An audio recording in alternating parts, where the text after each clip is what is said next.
направим сега нещо ново. Клипче, което ще ви покаже целият файт с всичките му специфичности. Пък после ще направим и някакви такива отделни за специфични механики, maybe. Но направим едно бързо overview за всеки да види, бързо 10 минути, всеки да види какво се изисква от този бос генерално, какво се прави така. Пускаме. Както виждате, пула нормален, марките са много важни, big damage на старта, което изисква defensives. Не е края на света. Танк позишеника в края на стената. Всеки път има кръгчета, които гонат нас, така че трябва много да внимаваме да не ни удря, защото е убийствено. И другото, което ето ги виждате тук какво се случва. Когато, т.е. ние сокваме само едно от целия сет, едно кръгче. В случая първото винаги е или първото, или третото е кръгче. И сокваме или първото, или третото. Едно от двете случая е първото и всички го сокват. Сокват се.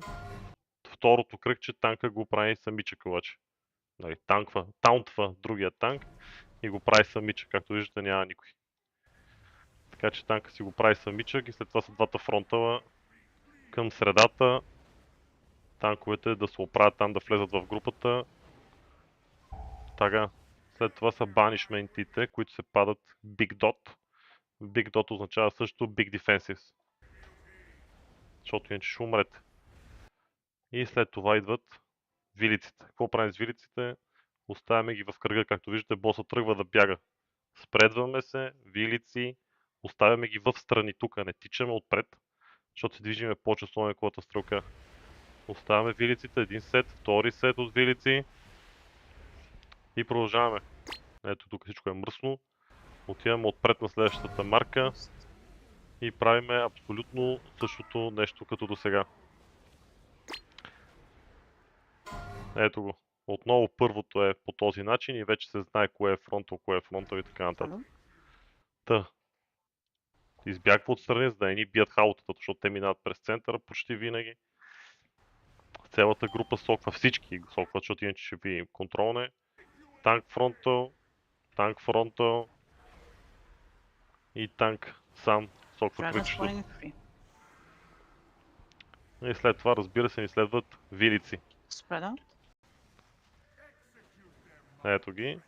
Вилиците. Сега вземаме тази една трета от залата с вилици. Първи вилици, втори вилици. И отиваме обратно при боса. Ето една трета сме взели, сега последната една трета остава. Така.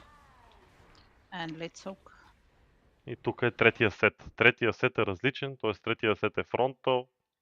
Започва с фронтал. В дадения случай тези работи си ги предиква уикаурата. И ние сокваме третото фронтал, сокваме всички. Танка след това съответно сол. Танка сол. Така. Сега вилици вече няма, защото вече са изхарчени двете трети. Сега обаче идват драконите. Драконите какво правят? Големите лазери. Всеки момент ще дойдат. Така. Изгърмя демиджа, един глупак умря. Няма проблем. Бутани. И трябва да сме около лилава марка тук за бутането. Защо? Идват кръговете. Тия кръгове съответно са лазерите. Когато, тук ще има различни патерни, но да речем ето го патерна тук, в който кръгчето е на марката, ние съставяме в дупчицата. Тук, вляво, както и те сега ще застанат, така. И пуска лазерите. От съответно кръгчетата. Чакаме да видим какви ще са лазерите, защото има два варианта. Вариант навътре и вариант навънка. Когато са навътре лазерите, ние седим отвънка и респективно обратното. Малко е RNG. Съответно седиме пиксел стакнати тук до боса. Защото лазерите ще ни убият иначе. Така, след това лазерите са навън. Ние трябва да влезем съответно вътре. С най-голямата бързина, защото гледайте какво става тук. Оп. Така, сега лазерите са навътре. Ние трябва да излезем. случая тук има гейт, който ние взимаме. Иначе може и с бързината да излезете, но се препоръчва с лазери, с гейта. И тук лазерите отново много наръпче. Оп! И отиваме по страните. Днеска искам това да направим, да стигнем до тук и да тръгнем да биеме страните. Страните сме разделени съответно на две групи. Има същите адове плюс един рипър, който така де. Те риперите, които слагат рип. Ето това рип. Който е големия дот. Ако пусне рип, като на тези четиримата, както е пуснал, просто дефенсивс. Това е. Ще бъдем и ние разделени 11 на 9.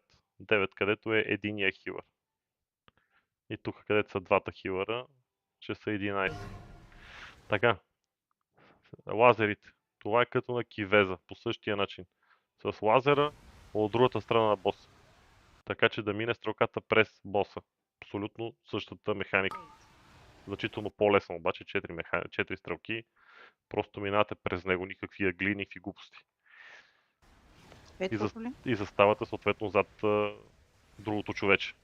Да не ви ударят две стрелки. След това всичко е нормално. Бимове, рипове, които виждате пак текат на хората тук отстрани. Демиджа не е някакъв фрапантен, щом и един хилър го отхилва. Просто да не ви удря Мерцедеса и с лазерчетата през средата. През средата, а средата е кой? Титана, разбира се. Танка трябва да гледа да го позиционира там. И след това умират, както виждате. Self-destruct беше наполовина и е умрял. Нещо такова трябва да се случва.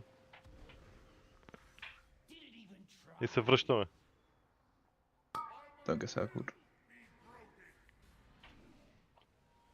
Връщаме се, събираме се. Left the gate as well, Glax. Както виждате, двата дракона и боса, отново се събираме на същото место. За същите глупости съответно. Аз препоръчвам тук да се бие Voidwing-а, въпреки че не знайно защо гледам някакви хора бият по боса. Само дракона. Само дракона. Още от предишния път, като се пои дракона, само дракона. Така, тук видяхте как станаха първите лазери. Първите лазери, да върнем малко. Бяха навътре, ние седим отвънка, окей, тук няма разлика. Но вторите лазери са пак навътре. И ние просто седиме. И съответно за следващите лазери, които ще бъдат обратни, гейт и седиме по средата. Смятам, че не е особено трудно. Излизаме, тук сме в фазата. И в фазата е пукане на демидж. Превъртаме да не губим време. Нищо не се случва. Те не остават нищо по земята, така че излиза боса. Почти го убиват, надявам се ние да можем да го убием. Най-вероятно няма, но се опитаме. Така. Тук излизат порталите, гейтовете, къде трябва да се поставят. Къде трябва да се поставят рейнджовете на звезда, мелетата на Хикс. На рейнджовете ще излезе те такова кръгче, където ви показва къде да отидете, а на мелетата излиза, показваме. Его. И излиза такова кръгче. Като средата е червена, защото при мелетата винаги единия е танк. Танка е по средата. Другите си избирайте къде. Така. Чай да бютнем тук стрима. Сега тук е лесната част. Сега гърми и дърпа. Вижте, даже някой беше поставил съответно AMZ там, къде ще влезем. Винаги е на същото место. Тук танца мисля е ясен. Единството, което е разликата с Херой, че е двоен. Тоест влизаме веднъж. И влизаме втори път за другата тройка. Всеки да влиза как си иска, да не умира като те глупаци. Така. Тук е с обръщането на скоростта и на въртележката на тези бомби. Така ще ни излиза на нас. Когато е not on you, означава, че не си ти с стрелкичка. Обаче на другите им дава ляво, дясно и среда. Съответно, ляво, дясно и среда. Някой път могат да се преплитат, така че гледайте къде сте на чертата. Да не минава друга черта през вас. Та ето ги. Този му е дясно, този му е среда, този му е ляво. И ги оцелват. Задължително трябва да се оцелват. И като се оцелват си обръщат въртележката.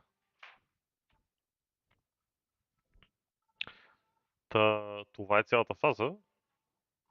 Още като гледам 3 минути има, те това правят 3 минути. Следващите, ляво, дясно, среда.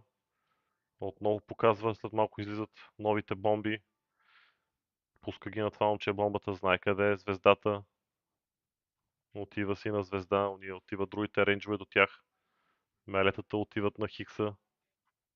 В случай отиват зад Хикса в интерес на истината. На средния ред. За да не е проблем за дъпането и бутането на тия трите да се обръща въртенето. Я да им показва ли го. 6.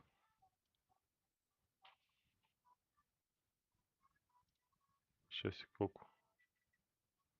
6 и 10. Да, ето показва го на кръгче следващото.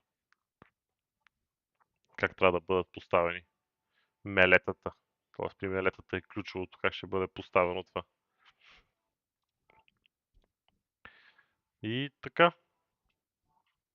Те гърмат първите, трябва да се влезе.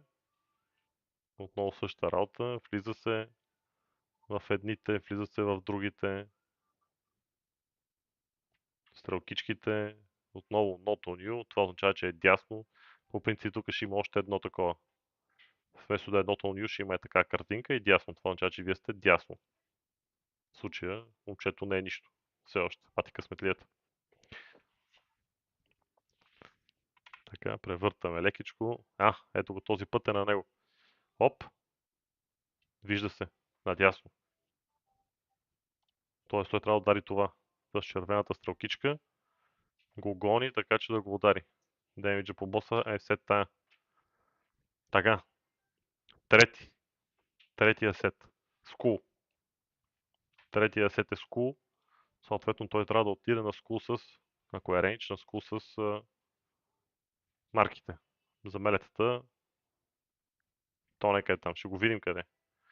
Пише го на всеки къде му е на картата. И продължаваме отново по същия начин. Доджваме. И това е.